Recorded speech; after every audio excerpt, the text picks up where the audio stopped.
علم کا لازمی نتیجہ یہ ہے کہ بندہ اللہ سے ڈرنے لگ جائے، خشیت الہی کا جذبہ پیدا ہو جائے۔ اور اگر علم حاصل کرنے کے باوجود بھی خشیت الہی پیدا نہیں ہوئی تو وہ علم نافع نہیں ہے۔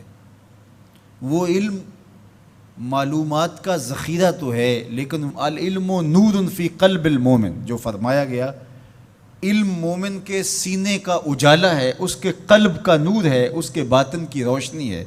تو یہ وہ علم نہیں ہے جو اس کے من کا چراغاں ہو، جو اس کے اندر کی روشنی کا سبب ہو۔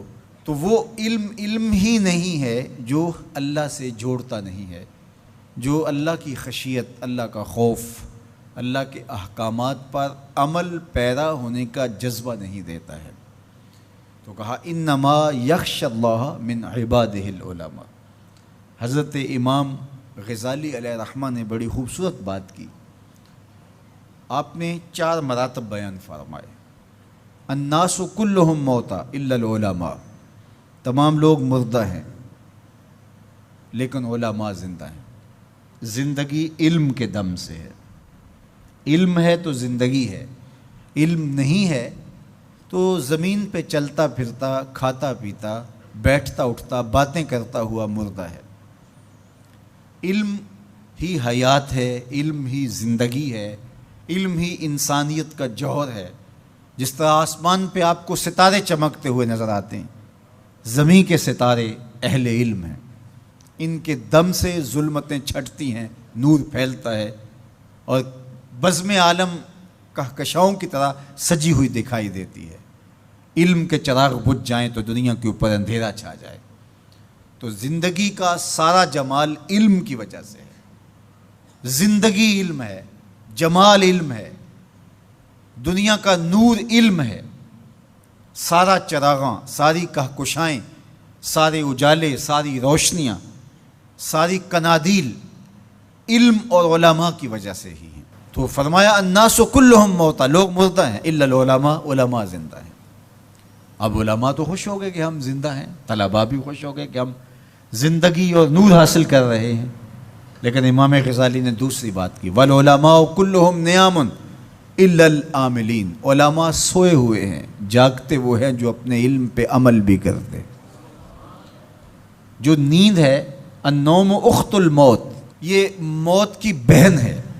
علماء ہیں تو زندہ، لیکن اگر عمل نہیں ہے تو وہ آغوش نیند میں ہیں، زندگی سے فائدہ ہی حاصل نہیں کر رہے۔ زندگی سے فائدہ تو زندگی کی لذات سے متمتع ہونا ہے، آنکھوں سے نظارے دیکھنے ہیں، کانوں سے نغمے سننے ہیں، زبان سے ذائقے چکھنے ہیں، دوستوں سے باہم ملاقاتیں کرنی ہیں۔ تو جب بندہ زندہ ہوگا تو یہ سب کچھ ہوگا، اور اگر زندہ ہے لیکن سویا ہوا ہے، بے ہوش ہے، کومے میں پڑا ہوا ہے، تو پھر وہ یہ سب کچھ حاصل نہیں کر پاتا۔ تو یہ اخت الموت ہے۔ تو کہا عالم زندہ ہیں، لوگ مردہ ہیں، لیکن فرمایا علماء بھی سوئے ہوئے ہیں، جاگتے وہ ہیں جو اپنے علم پہ عمل بھی کرتے ہیں۔ تو علم وہ نافع ہے جو عمل کے نور سے منور ہو۔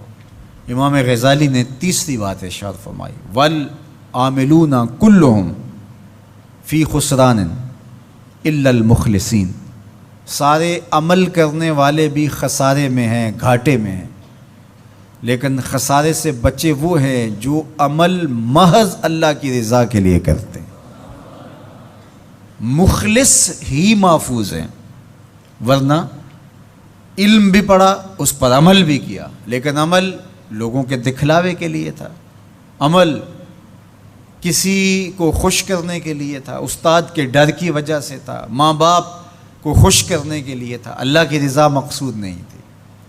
تو پھر علم بھی پڑھا، عمل بھی کیا، لیکن امام غزالی فرماتے ہیں خسارہ ہے، نقصان ہے۔ والمخلصون کلہم علی خطر الا الخائفین، اور سارے مخلص بھی خطرے میں ہیں۔ جو مخلص ہیں، محض اللہ کی رضا کے لیے عمل کر رہے ہیں، وہ بھی خطرے میں ہیں، معرض خطر میں ہیں۔ کسی وقت بھی پائے استقلال میں لغزش آ سکتی ہے، ساری محنت برباد ہو سکتی ہے۔ کیتی کتری پئی کھو محمد تے سکہ بنیا زردہ، ہیں. ہمارا تو حال یہ ہے کہ ہم بد عمل ہوں، زندگی خواہشات اور آرزوؤں کے ہجوم میں بسر کر رہے ہوں، اور جنت کے ہم ٹھیکیدار بنے ہوئے ہوتے ہیں. ہم کہتے ہیں کہ بس ہم تو سیدھے جنت میں جائیں گے. حجبت الجنت بالمکارہ وحجبت النار بالشہوات. جنت مشکلوں کے پردوں میں لپٹی ہوئی ہے اور جہنم شہوتوں کے پردوں میں لپٹی ہوئی ہے. جنت اتنی بھی آسان نہیں ہے. تو کہا کہ والمخلصون کلہم علی خطر، ہر مخلص بھی خطرے میں ہے، لیکن الا الخائفین، جن کے سینے میں خشیت الہی ہے، خوف خدا ہے، وہ خطرے